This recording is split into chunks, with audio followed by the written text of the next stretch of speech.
Hello my dear warriors. 1976 में भारत के संविधान में किए गए संशोधन के तहत हमारे देश के नागरिकों को एक जिम्मेदारी दी गई थी। और दूसरी महत्वपूर्ण बात, हमारे भारत के समाज में आपने लोगों को अधिकारों की बात तो करते हुए देखा होगा, लेकिन क्या आपने कभी सोचा है कि हमारा देश के प्रति क्या कर्तव्य है? तो इन्हीं दोनों महत्वपूर्ण बातों का जवाब देने के लिए आज मैं इंडियन पॉलिटी के सबसे बेहतरीन चैप्टर मौलिक कर्तव्य की बात करूंगा। और मौलिक कर्तव्य हमारे भारतीय के संविधान के भाग 4A में जिसका विवरण दिया गया है, आज उसके पूरे डिस्क्रिप्शन को जानेंगे, पूरे विवरण को जानेंगे। तो चलिए, मेरा नाम गौरव कुमार, मैं आपका सबसे प्रिय बेस्ट पॉलिटी एजुकेटर आपके सामने प्रस्तुत हूं। तो आप सभी एक बार ध्यान से नोटबुक और पेन लेके बैठ जाइए, क्योंकि अब हम भारतीय संविधान के मौलिक कर्तव्य के चैप्टर को डिस्कस करने वाले हैं। चलिए तो स्टार्ट करते हैं। मौलिक कर्तव्य। अब मौलिक कर्तव्य आपने देखा होगा, एकदम मौलिक कर्तव्य का जो थीम बना हुआ है इस समय हमारे बिल्कुल स्क्रीन के पीछे की तरफ देखिए आप। बिल्कुल एक महाभारत में आपने श्री कृष्ण के हाथ में सुदर्शन चक्र देखा होगा, बिल्कुल ऐसा ही दिख रहा है, या फिर एक रथ के पहिए की तरह दिख रहा है। तो रथ का पहिया हो या फिर सुदर्शन चक्र की बात करें तो एक तरह से ये भेदने वाला है। अब ये किसको भेदेगा, ये किसकी टिप्पणियों को भेदेगा, ये तो हमें आगे चैप्टर को डिस्कस करने के बाद ही पता चलेगा। तो चलिए, आज हम भारत के संविधान के सबसे खूबसूरत भाग की बात करते हैं, मौलिक कर्तव्य। आप बोलेंगे सर खूबसूरत बात, क्योंकि आप तो बड़ी स्माइल के साथ इस बात को कह रहे हैं। जी नहीं, बिल्कुल स्माइल के साथ कहना भी चाहिए, क्योंकि हमारे भारत के संविधान का ऐसा भाग है जो हमें देश के प्रति हमारे कर्तव्य को याद दिलाता है, हमारी जिम्मेदारियों को याद दिलाता है। चलिए तो स्टार्ट करते हैं मौलिक कर्तव्य। सबसे पहले हम बात करेंगे, आज हम इस चैप्टर में क्या क्या पढ़ने वाले हैं। सबसे पहले हम बात करेंगे परिचय की। हमारा पहला जो टॉपिक होगा वो होगा परिचय। सेकंड टॉपिक होगा स्वर्ण सिंह समिति की सिफारिशें, और थर्ड टॉपिक होगा विशेषताएं, और तीसरा टॉपिक होगा आलोचनाएं। उसके बाद फिफ्थ टॉपिक होगा वर्मा समिति की सिफारिशें या उसका अवलोकन।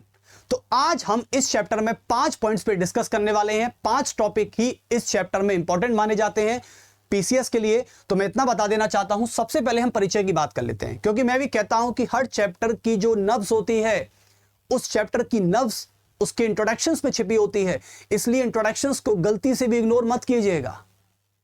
खैर, तो अब सबसे पहले परिचय की बात कर लेते हैं। देखिए, परिचय से पहले मैं छोटा सा पॉइंट आपको डिस्कस कर देना चाहता हूं कि मौलिक कर्तव्य ये हमारे भारत के संविधान का एक वो भाग है जो हमको ये दिखलाता है कि हमारे भारत के संविधान के प्रति या देश के प्रति हमारे लोगों के, हमारे नागरिकों का क्या कर्तव्य होता है, हमें क्या करना चाहिए, हमारी जिम्मेदारी क्या है, हमारी रेस्पॉन्सिबिलिटीज क्या है, ये हमको दिखलाता है। यानी ये मान लीजिए कि एक दर्पण के सामने खड़ा हुआ व्यक्ति है और वो अपनी ही शक्ल देख रहा है, वो अपने को ही क्या कर रहा है, अपने का ही अवलोकन कर रहा है।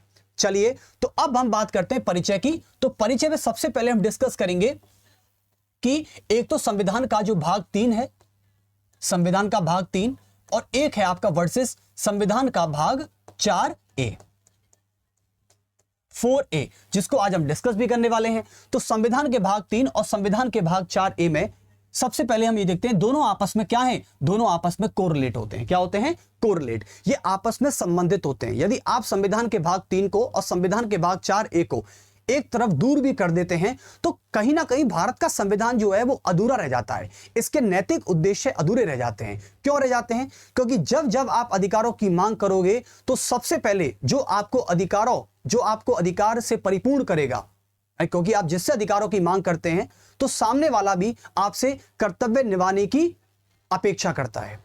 वो ये कहता है कि कम से कम ये व्यक्ति मेरा कर्तव्य तो निभाएगा। यदि आज मैं इसको एक्स नाम का अधिकार दे दूं तो कल को ये वाई नाम का कर्तव्य जरूर निभाएगा। तो इसलिए ये आपस में संबंधित होते हैं। तो आप इसमें लिख सकते हैं कि ये आपस में संबंधित होते हैं।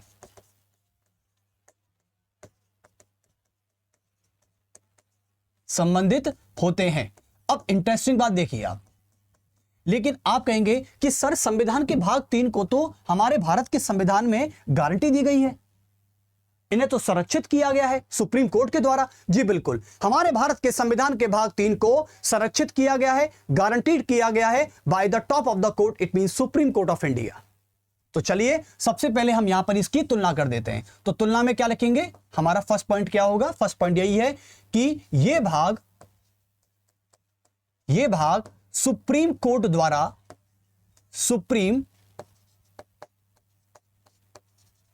कोड द्वारा संरक्षित एवं गारंटीकृत है। संरक्षित एवं गारंटीकृत है। और इसी संविधान के भाग को क्या कहते हैं? और यही संविधान का जो भाग है यह एक न्यायोचित प्रकृति का है। न्यायोचित प्रकृति है, जस्टिसेबल है, ये तो आपको पता ही होगा और जो मैं कई बार लेक्चर में बता भी चुका हूं।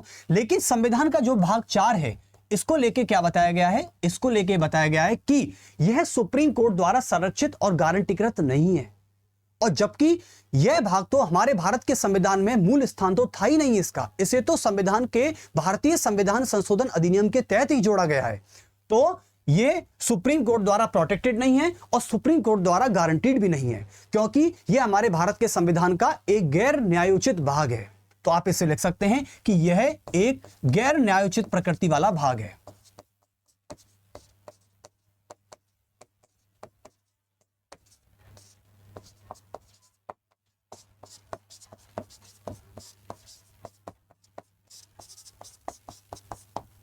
ओके, तो यहां तक आप सहमत हैं? तो अब आप समझ गए होंगे कि रूपरेखा और नोट लगा के यहां पर लिखा जाएगा कि भारत के संविधान का भाग 3 और भारत के संविधान का भाग 4A दोनों आपस में संबंधित हैं। भाग 3 जो है वो सुप्रीम कोर्ट द्वारा प्रोटेक्टेड भी है और गारंटीड भी है। लेकिन हमारे संविधान का भाग 4A ये गैर न्यायोचित प्रकृति वाला भाग है, क्योंकि ये सुप्रीम कोर्ट द्वारा ना तो प्रोटेक्टेड होता है और ना ही गारंटीड होता है। इसलिए आप यहां पर नोट लगा के एक पॉइंट कह सकते हैं। तो ये बात एक्चुअली में जो निष्कर्ष के तौर पर कही जाएगी तो कैसे कही जाएगी? मैं निष्कर्ष भी बनाऊं इसका, तो कैसे बनाऊंगा? मैं निष्कर्ष में कहूंगा कि हमारे भारत के संविधान का भाग 4A 1949 में बनाए हुए संविधान में इसका मूल स्थान नहीं था। इसे तो 42वां संवैधानिक संशोधन अधिनियम 1976 में जोड़ा गया है। चलिए, तो सबसे पहले नोट लगा के ये भी लिख देते हैं कि संविधान का जो भाग 4A है, 4A, इसे मूल संविधान में जगह नहीं दी गई थी।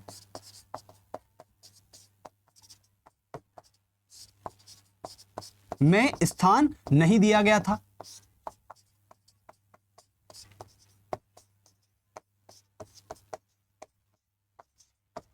अब सवाल यह उठता है कि क्या हम संविधान निर्माता, क्या कॉन्स्टिट्यूशनल जो मेकर्स थे, क्या वो इंडियन कॉन्स्टिट्यूशन में फंडामेंटल ड्यूटीज को ऐड नहीं करना चाहते थे? जी बिल्कुल, वो फंडामेंटल ड्यूटीज को ऐड नहीं करना चाहते थे। लेकिन कहीं ना कहीं हमारे भारत के संविधान में ऐसा मूल भाव माना जाता है कि कर्तव्यों की जगह पहले से थी, लेकिन उनको तरीके से, उनको कायदे से मेंशन नहीं किया गया था। बस इतनी सी बात है।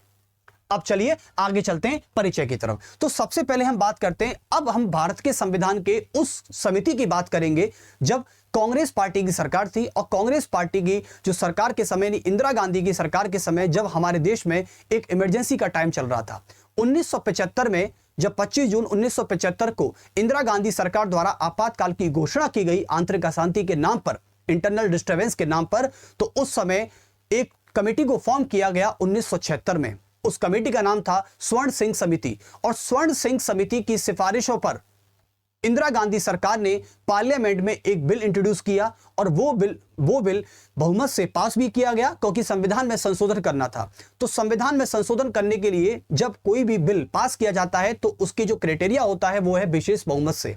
तो बिल पास किया गया, संविधान में एक भाग जोड़ा गया और एक अनुच्छेद जोड़ा गया, और उसके बाद आज तब से लेके 1976 से लेके और आज तक हमारे भारत के संविधान में मौलिक कर्तव्यों को पढ़ाया जाता है और देश के नागरिकों को, देश के लोगों को देश के प्रति क्या कर्तव्य और क्या जिम्मेदारी होनी चाहिए, ये हमेशा याद दिलाया जाता है।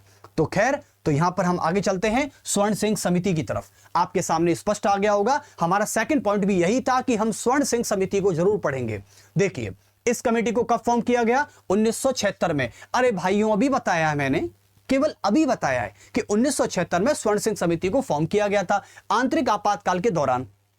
चलिए, तो आंतरिक आपातकाल का टाइम क्या था? आंतरिक आपातकाल 25 जून 1975 को क्या हो गया था? लागू हो चुका था, यानी आज से 50 वर्ष पहले, लगभग 50 वर्ष पहले। अब मुख्य सिफारिशें, संविधान में मौलिक कर्तव्य में एक अलग अध्याय जोड़ा गया।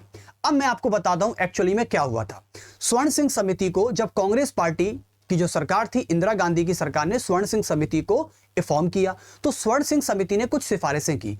स्वर्ण सिंह समिति यह कहती है कि भाई हमारे भारत के संविधान में मौलिक कर्तव्यों को जगह नहीं दी गई, लेकिन यह समिति अब वो करके दिखाएगी और वो उस अध्याय को जोड़ेगी हमारे भारत के संविधान में जो यह डिसाइड करेगा कि नागरिकों का देश के प्रति क्या कर्तव्य और क्या जिम्मेदारी होनी चाहिए। क्योंकि नागरिकों को आपने अधिकारों की बात तो करते हुए देखा है, लेकिन क्या कोई भी व्यक्ति देश के प्रति निभाने वाले कर्तव्यों की बात करता है? क्या वो जिम्मेदारी को याद दिलाता है या नहीं दिलाता? तो इसी चीज को कमेंट करते हुए स्वर्ण सिंह समिति ने अपनी सिफारिशें रखी और स्वर्ण सिंह समिति ने सबसे पहले क्या किया, इसमें 8 मूल कर्तव्यों को जोड़ने की सिफारिश की गई थी। लेकिन भैया इंदिरा गांधी की सरकार ने कहा कि जी नहीं, हम 8 मूल कर्तव्यों को नहीं बल्कि हम 10 मूल कर्तव्यों को जोड़ेंगे। यानी 2 अपनी तरफ से इंदिरा गांधी ने यहां पर मूल कर्तव्यों को जोड़ा और भारत के संविधान में स्वर्ण सिंह समिति की सिफारिशों के आधार पर 10 मूल कर्तव्य जोड़े गए, 8 जो कि सुझाव दिए गए थे और 10 अपनी तरफ से जोड़े गए थे। और संविधान का भाग क्या बन गया? संविधान का भाग बन गया पार्ट 4A। पार्ट 4A और आर्टिकल क्या बना? आर्टिकल बन गया 51A। तो आज ये हमारे भारत के संविधान में केवल संविधान के भाग 4A में केवल एक ही अनुच्छेद है, वो है 51A। और 51A के अंदर कितने कर्तव्य हैं? 10 मूल कर्तव्य हैं। आप कह सकते हैं 10 फंडामेंटल ड्यूटी हैं, 10 फंडामेंटल ड्यूटीज।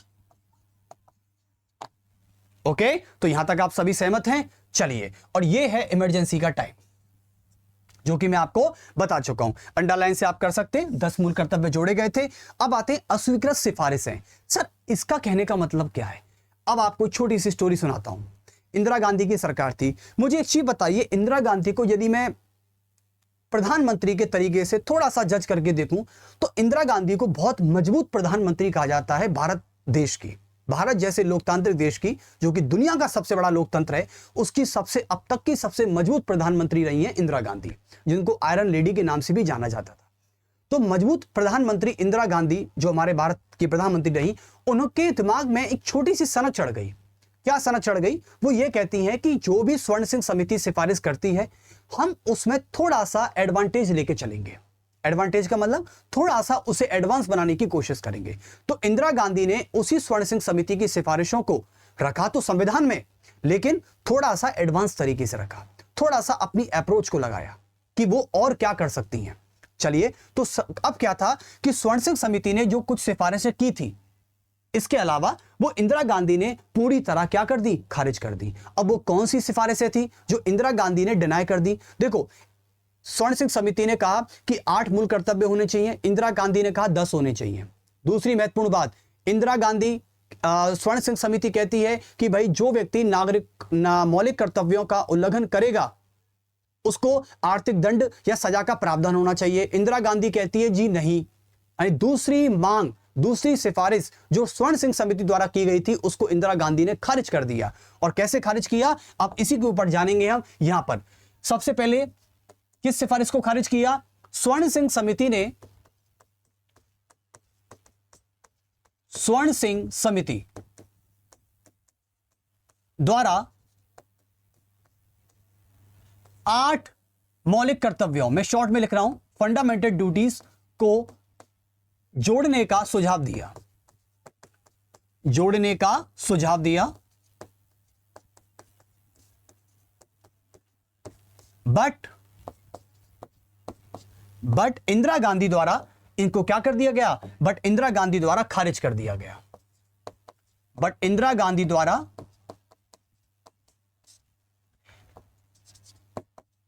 8 मौलिक कर्तव्य नहीं, यानी 8 मौलिक कर्तव्य नहीं,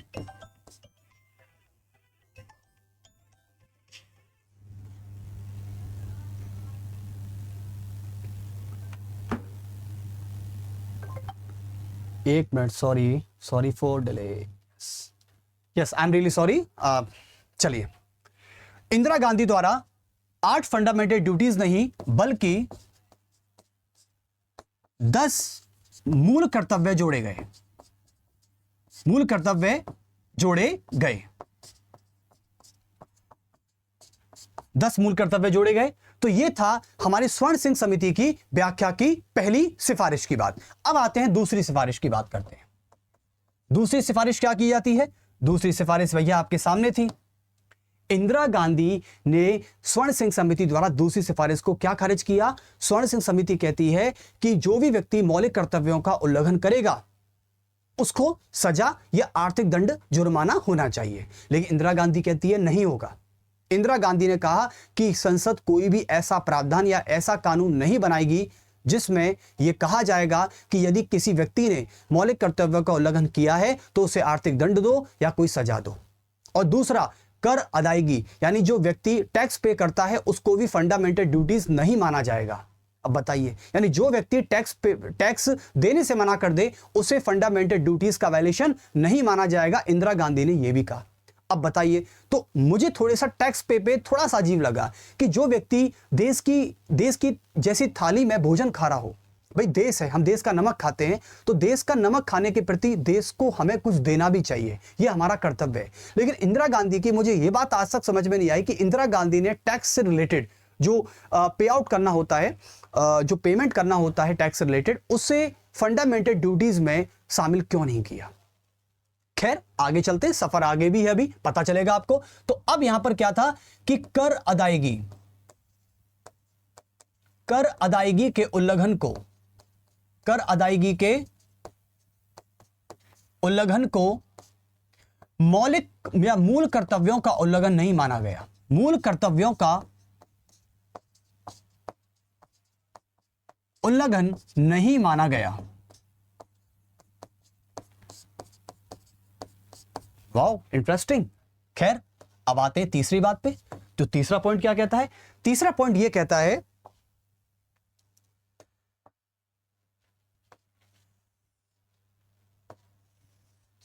जब भी आप कभी शॉर्ट नोट्स बनाएं इस तरीके से बनाएं ताकि आपकी चीजें माइंड में स्पेसिफिक रहें, बिल्कुल एकदम परफेक्ट।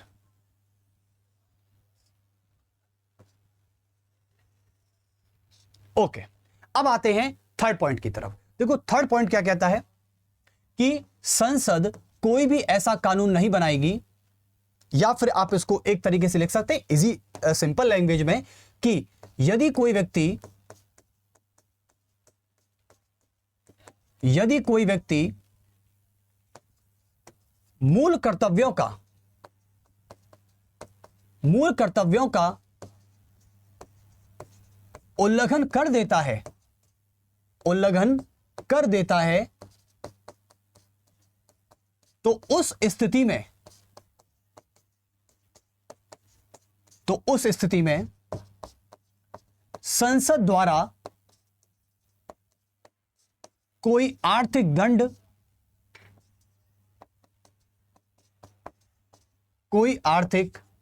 दंड या सजा का प्रावधान नहीं हो सकता। क्रॉस लगा दिया है मैंने, याद रखना।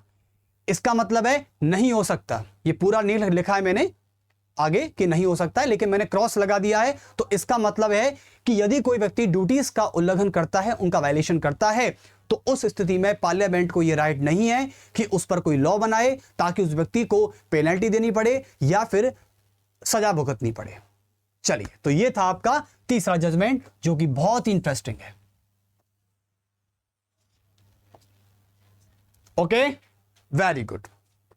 अब आते हैं स्वर्ण सिंह समिति से थोड़ा सा बाहर निकलते हैं, क्योंकि स्वर्ण सिंह समिति का केवल एक ही पर्पस था। क्या पर्पस था? कि इसे फंडामेंटल ड्यूटीज नाम का एक संविधान में चैप्टर जोड़ना था, आर्टिकल जोड़ना था। और स्वर्ण सिंह समिति ने यह कहा था कि हम इस चैप्टर को इसलिए जोड़ रहे हैं क्योंकि हमें यह प्रूफ करना है कि जब लोग अधिकारों की बात करते हैं तो लोगों को कर्तव्य याद क्यों नहीं आते। ऐसी क्या वजह है कि लोग कर्तव्यों के बारे में नहीं सोचते? ऐसी क्या वजह है, क्या रीजन है उसके पीछे? तो इनको जोड़ा गया। अब आते हैं मौलिक कर्तव्यों की विशेषताएं, फीचर्स की बात करते हैं। आज मौलिक कर्तव्य हमारे संविधान के भाग 4 में है, लेकिन इनके फीचर्स क्या हैं? ठीक है, आज कोई भी मान लीजिए ये आज फोन है, हम इस फोन को तभी परचेस करेंगे मार्केट से जब इसके फीचर को जानेंगे। तो अब ये कोई भी इक्विपमेंट है, कोई भी डिवाइस है, हम किसी भी डिवाइस को परचेस करते समय सबसे पहले उसकी फीचर्स को डिसाइड करते हैं कि फीचर्स क्या है। यदि फीचर्स हमारे लिए सूटेबल हैं तो अच्छी बात है, हम उस डिवाइस को तुरंत परचेस कर लेते हैं, हमें कोई दिक्कत नहीं है, ठीक है। लेकिन यदि लगता है कि ये फीचर्स हमारे लिए सूटेबल नहीं है या हमको अच्छे नहीं लगते तो हम उस डिवाइस को तुरंत हटा देते हैं। ओके, ऐसे ही हम बात करते हैं, क्योंकि कोई भी चैप्टर है, कोई भी टॉपिक है, कोई भी डिवाइस है, इस दुनिया की कोई भी चीज है, उसमें छोटे से छोटे फीचर्स ही डिसाइड करते हैं कि उस चैप्टर का पर्पस क्या होगा, उस चैप्टर की डायरेक्शंस क्या होगी। ओके, तो अब सबसे पहले हम विशेषताओं की बात करें तो विशेषताएं क्या हैं? ये प्रकृति गैर न्यायोचित होती है। सबसे पहली बात मैंने आपको बताया था कि संविधान के भाग 4A में इनको रखा गया है और इन्हें यह बताया गया है कि इनकी प्रकृति गैर न्यायोचित होगी, यानी इन्हें आप सुप्रीम कोर्ट द्वारा लागू नहीं करवा सकते और सुप्रीम कोर्ट इनके उल्लंघन पर कोई भी कानून नहीं बना सकती। यह स्वर्ण सिंह समिति द्वारा की गई सिफारिश को भी अमान्य कर दिया गया इंदिरा गांधी द्वारा, तो इसलिए इनकी प्रकृति क्या हो गई? गैर न्यायोचित हो गई। उसके बाद हम बात करते हैं नेक्स्ट विशेषता। देखो, आपको पता होगा कि संविधान का जो भाग 3 है, मैं इसकी तुलना संविधान के भाग 3 से करने वाला हूं। आपने संविधान के भाग 3 के बारे में सुना है? तो संविधान का जो भाग 3 है यह न्यायोचित प्रकृति का तो होता है, लेकिन न्यायोचित प्रकृति के साथ साथ भारत में संविधान के भाग 3 में दिए गए जो सभी अधिकार हैं, जो सभी मौलिक अधिकार हैं, वो कुछ भारतीयों को प्राप्त होते हैं और कुछ विदेशियों के प्राप्त होते हैं। लेकिन हमारे संविधान के भाग 4A मौलिक कर्तव्य ये कहता है कि मैं किसी विदेशी को प्राप्त नहीं हूं, मैं तो केवल भारत के नागरिक को प्राप्त हूं। तो कहने का मतलब क्या हुआ कि यह तो केवल लिखेंगे ये कुछ भारतीयों को और कुछ विदेशियों को भी प्राप्त होते हैं, विदेशियों को भी प्राप्त होते हैं, लेकिन ये केवल भारत के नागरिकों को ही प्राप्त होते हैं। ओके, अब सेकंड महत्व आपको पता होगा कि अधिकार और जो कर्तव्य हैं उनके बीच में जिम्मेदारियों का एक संतुलन स्थापित होता है, तो ये इसका महत्व हो गया है। वर्गीकरण, हाँ ये बहुत इंपॉर्टेंट है। मैं आपको इतना बात बता देना चाहता हूं कि आज हमारे भारत के संविधान के भाग 4 जो है यह 2 भागों में वर्गीकृत है, 2 भागों में। पहला नैतिक कर्तव्य और दूसरा है नागरिक कर्तव्य। आपने देखा होगा, तो नागरिक कर्तव्य और नैतिक कर्तव्य में क्या अंतर है? नैतिक कर्तव्य का मतलब होता है कि जब आप किसी आदर्श को, किसी वैल्यू को आप रेस्पेक्ट देते हैं, वो होता है आपकी मोरल ड्यूटी, मोरल रेस्पॉन्सिबिलिटी। ठीक है, जैसे माता पिता के पैर छूना। आपने घरों में जब आप सब सुबह उठते हैं तो सबसे पहले जब माँ आपके लिए चाय बना के लाती है तो आप उसके सबसे पहले पैर छूते हैं। ठीक है, तो ये आपका मोरल रेस्पॉन्सिबिलिटी है, मोरल ड्यूटी है कि आप इसको मतलब नहीं करोगे तो कोई बाढ़ नहीं आ जाएगी, कोई आफत नहीं आ जाएगी, आपके पेरेंट्स आपको घर से नहीं निकालेंगे। लेकिन यदि आप करेंगे तो आपको एक जिम्मेदारी महसूस होगी, आपको अच्छा लगेगा, ऐसा माना जाता है। तो ऐसे ही मौलिक कर्तव्य में एक नैतिक कर्तव्य होता है जो आपको क्या करता है? देश के प्रति निभाने वाली जिम्मेदारियों को याद दिलाता है कि देश हमारा है, हम देश की खाते हैं तो देश के लिए कुछ देना भी बनता है। ऐसे ही माता पिता के साथ होता है कि माता पिता हमें पढ़ा लिखाते हैं, बड़ा करते हैं, इतनी अच्छी अपॉर्चुनिटी हमारे लिए मौका देते हैं पढ़ने का, नौकरी करने का, बाहर जाने का, घूमने का, फिरने का, इतनी सारी चीजें हमारे लिए करते हैं। ठीक है, माँ तो अपनी पूरी जवानी खराब कर देती है एक बेटे के लिए। तो कहने का मतलब वही मेरी बात है। दूसरी बात है, एक होते हैं नागरिक कर्तव्य। तो नागरिक कर्तव्य का मतलब होता है कि नागरिक का सबसे बड़ा कर्तव्य क्या है कि वो अपने राष्ट्र के जो प्रतीक चिन्ह हैं, जैसे राष्ट्रध्वज है, राष्ट्रीय चिन्ह, राष्ट्रध्वज हुआ या राष्ट्र चिन्ह हुआ या राष्ट्रगान हुआ या जितने भी उच्च आदर्श वाले राष्ट्रीय प्रतीक हैं, अशोक स्तंभ जैसे, इनका सम्मान करे। तो यह नागरिक का कर्तव्य होता है। तो यहां पे लिखा भी हुआ है कि संविधान, राष्ट्रध्वज का सम्मान करना, इन सब चीजों की वैल्यू करना, इनको डिसओन नहीं करना। खैर, तो ये होता है हमारे फंडामेंटल ड्यूटीज का एक तरह से वर्गीकरण कि इनको हम डिवाइड कैसे कर सकते हैं।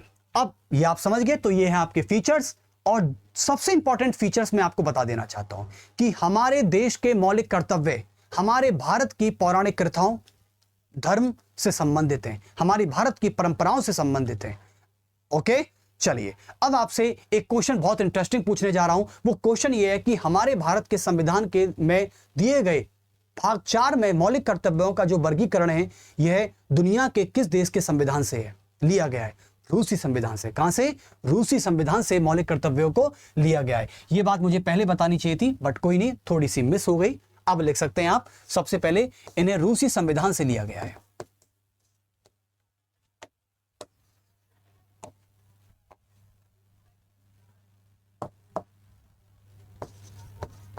रूसी संविधान से लिया गया है।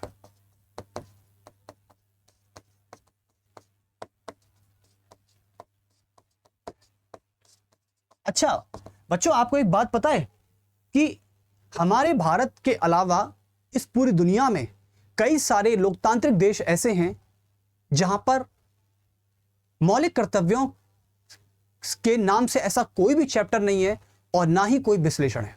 जैसे America, Canada, Germany, France, Australia. लेकिन भारत के संविधान में एक ऐसा लोकतांत्रिक देश है जापान, जहां पर मौलिक कर्तव्यों का विवरण दिया गया है। लेकिन हमने इसको एक समाजवादी देश रसिया से इंस्पायर्ड है और रसिया से ही लिया गया है। तो इस बात को याद रखना कि रूसी संविधान से इसको प्रेरित है, रूसी संविधान से लिया गया है। और रूस एक लोकतांत्रिक देश नहीं है, वो एक सोशलिस्ट नेशन है। ओके, मजा आ रहा है चैप्टर में? अब चलते हैं आगे हम किसकी तरफ? मौलिक कर्तव्यों की आलोचना। ओफो, मौलिक कर्तव्यों की आलोचना क्या हो सकती है? चलिए सबसे पहली आलोचनाओं की बात करते हैं। मौलिक कर्तव्यों की इधर मत देखिए, मेरी तरफ देखिए। इधर देखने से कुछ नहीं होगा, पहले मेरी तरफ देखिए, मेरे शब्दों को सुनिए कि मैं क्या कहना क्या चाह रहा हूं।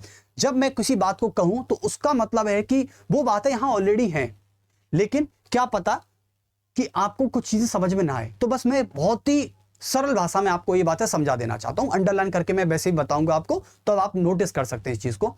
सुनिए, तो सबसे पहले हम बात करते हैं आलोचना की। सबसे पहली आलोचना, देखो आप कितनी दुनिया की कितनी भी खूबसूरत चीज क्यों ना बना लो, मान लीजिए ये दुनिया की सबसे खूबसूरत चीज है, बिल्कुल है, ठीक है, आपको इसे मार्केट में ले जाओ, 1000 लोगों को दिखाओ कि भाई इसका प्रचार करो, ठीक है, इसकी खूबसूरती कितनी भी गिना दो। मान लो आपने इसकी 100 खूबसूरती किसी 100 लोगों को बता दी, लेकिन उस 100 लोगों की भीड़ में से भी एक व्यक्ति ऐसा होगा जो इस दुनिया की सबसे खूबसूरत चीज की आलोचना कर देगा। ये फैक्ट है, ठीक है। लोग अच्छाई में भी बुराई ढूंढ लेते हैं, ये कहावत आपने सुनी होगी बड़े बूढ़ों से। तो वही कहावत यहां पर सेट होती है। हमारे भारत के संविधान का इतना खूबसूरत भाग जो हमें सिखाता है कि हमें देश के प्रति क्या करना चाहिए, उसमें भी हमारे भारत की संवैधानिक सभा में बैठे हुए कुछ लोगों ने भी इसकी आलोचना कर दी। और क्या कहा कि सबसे पहले ये पूर्ण नहीं है। पूर्ण का मतलब होता है ये कंप्लीट डायरेक्शंस में नहीं जाते, ये बात कहते हैं। क्यों नहीं है भाई पूर्ण? क्योंकि भारत के संविधान की सभा में बैठे हुए कुछ लोगों को यह लगने लगा कि इसमें मतदान का अधिकार नहीं है, इसमें परिवार नियोजन का अधिकार नहीं है। ऐसे महत्वपूर्ण अधिकारों को मौलिक कर्तव्य नहीं माना गया, इसलिए ये पूर्ण नहीं है, ये अधूरे हैं। तो इन पर यह आरोप लगाया गया। दूसरा क्या आरोप लगाया गया? दूसरा आरोप लगाया गया कि यह गैर न्यायोचित प्रकृति के हैं। संविधान के तहत भारत का सर्वोच्च न्यायालय इन्हें प्रोटेक्शन नहीं देता, इन्हें गारंटी नहीं देता, यदि देना चाहिए। और भारत की संसद और भारत की सुप्रीम कोर्ट को इन पर जजमेंट पास करने का राइट होना चाहिए।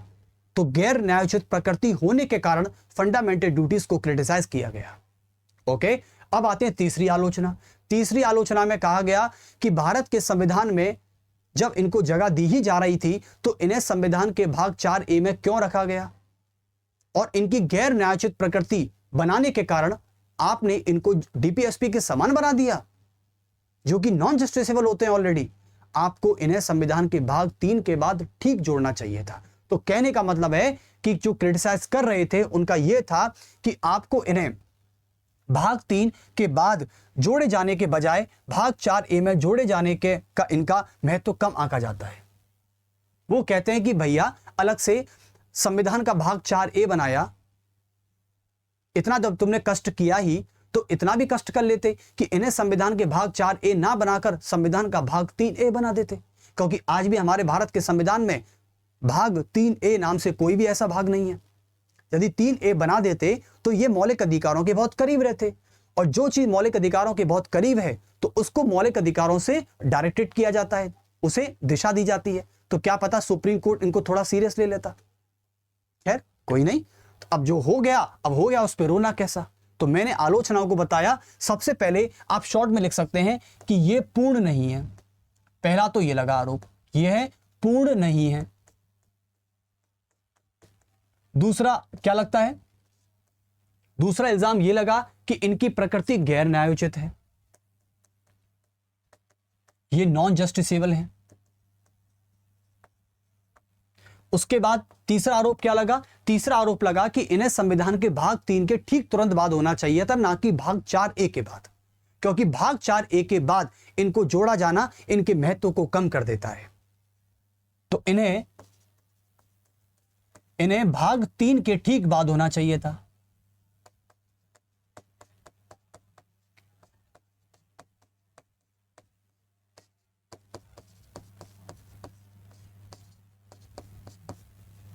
तो ये कहा गया।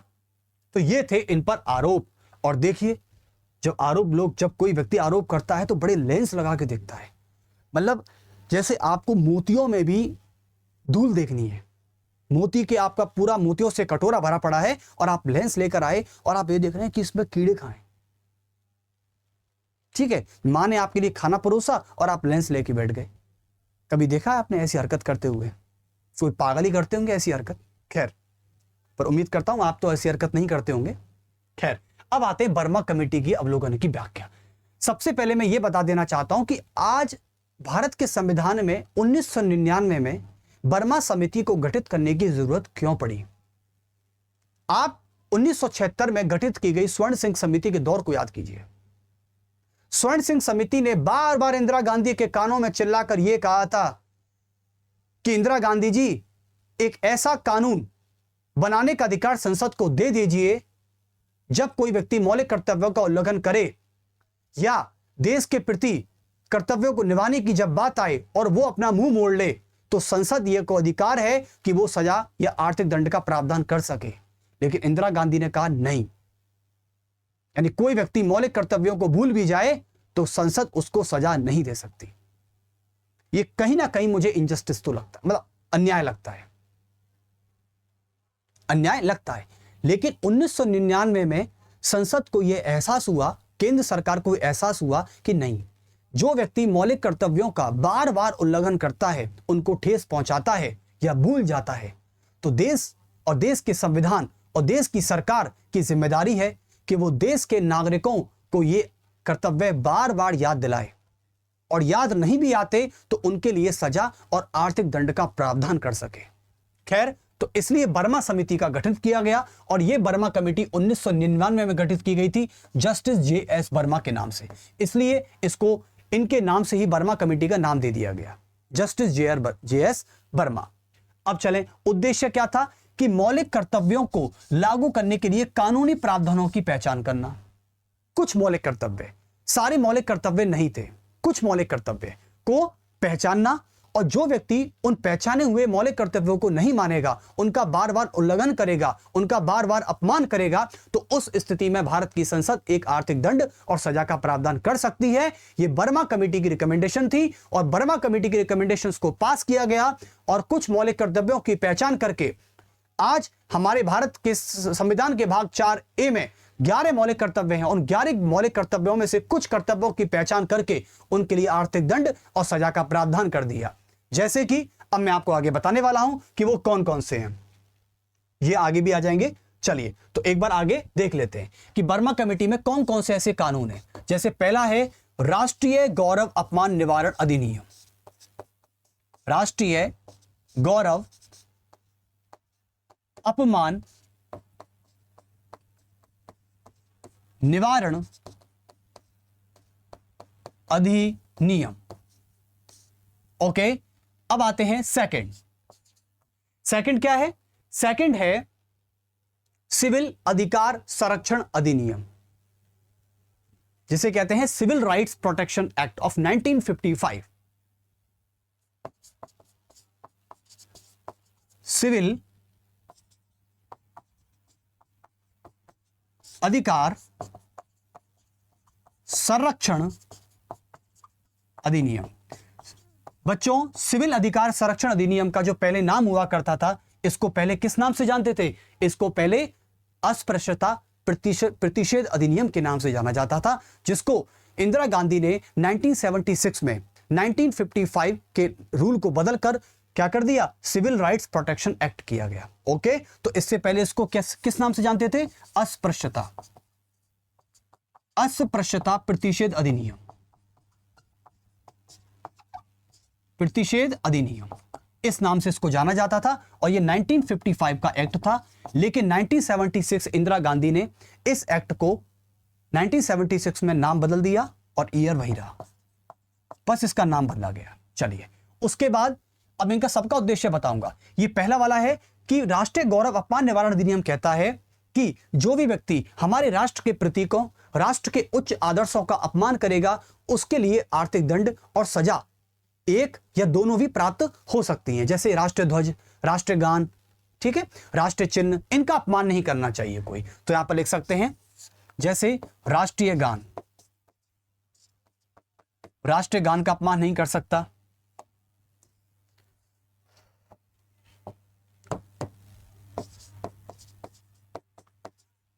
राष्ट्रीय गान, और सेकंड है राष्ट्रीय ध्वज।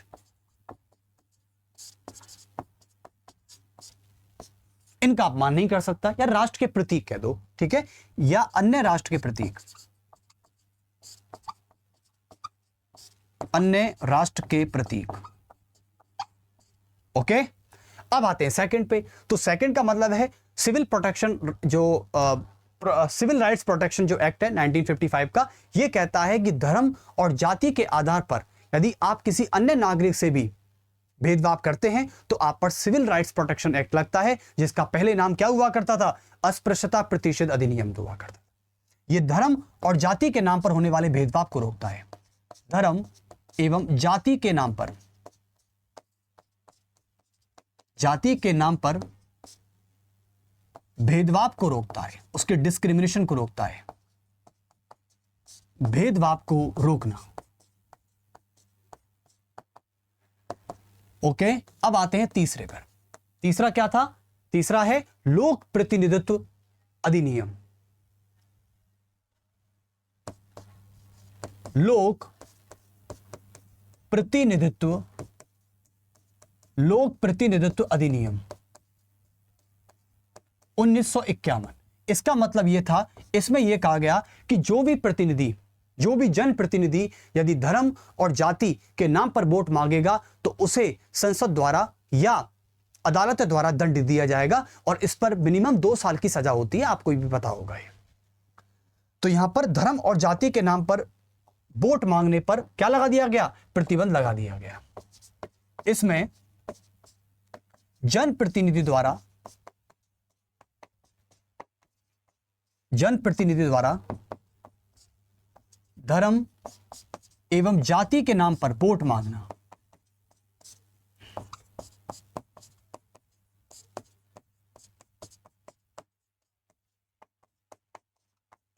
वोट मांगना।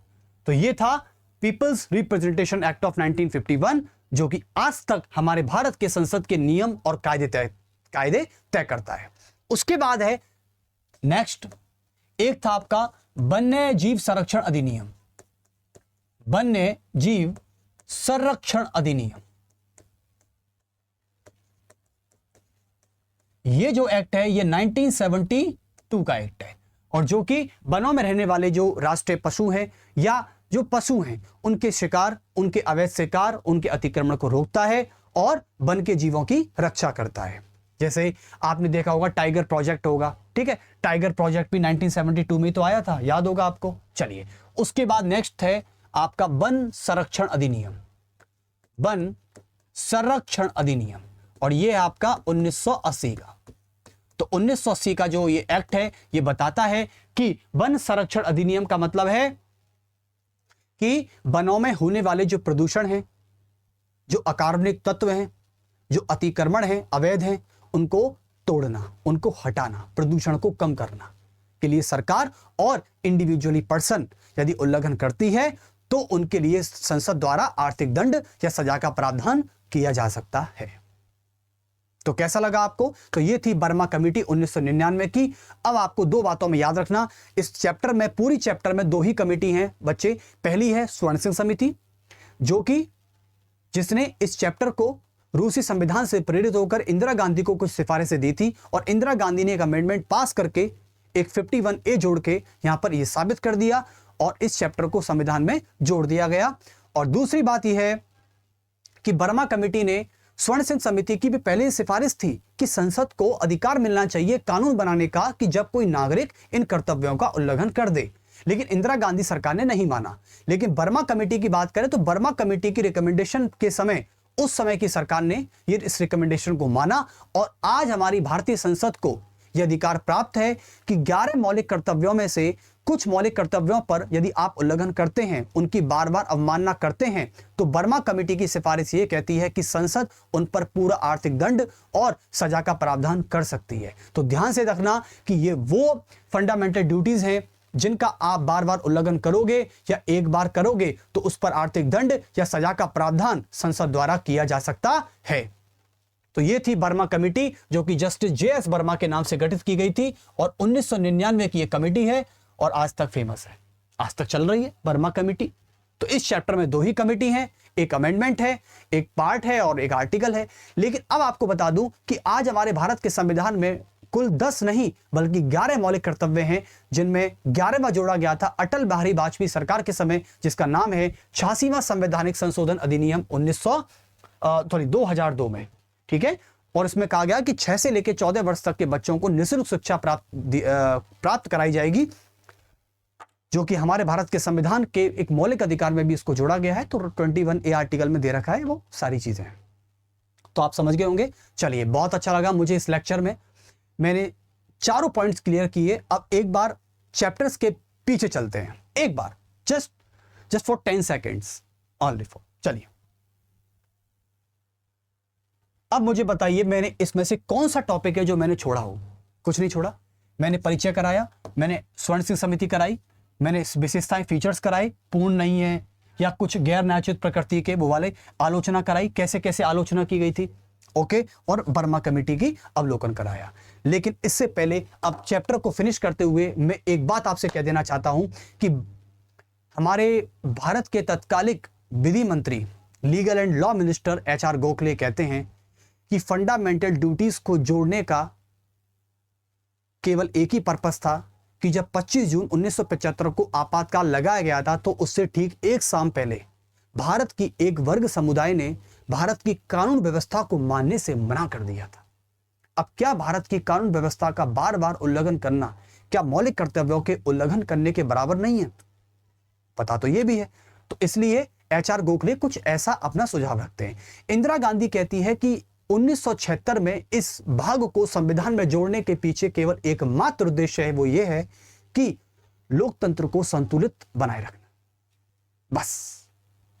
चलिए, तो बहुत अच्छा लगा मुझे, and thank you for all, और धन्यवाद। मैं आप सभी का साधुवाद करता हूं कि आप मेरे लेक्चर में बने रहे, और इसी तरह इंडियन पॉलिटी के मोस्ट इंपॉर्टेंट चैप्टर्स को यहां पर तरीके से कराया जाएगा, एकदम हायरार्की से किया जाएगा, और MCQ पे भी डिस्कस जल्दी ही किया जाएगा। And thank you so much.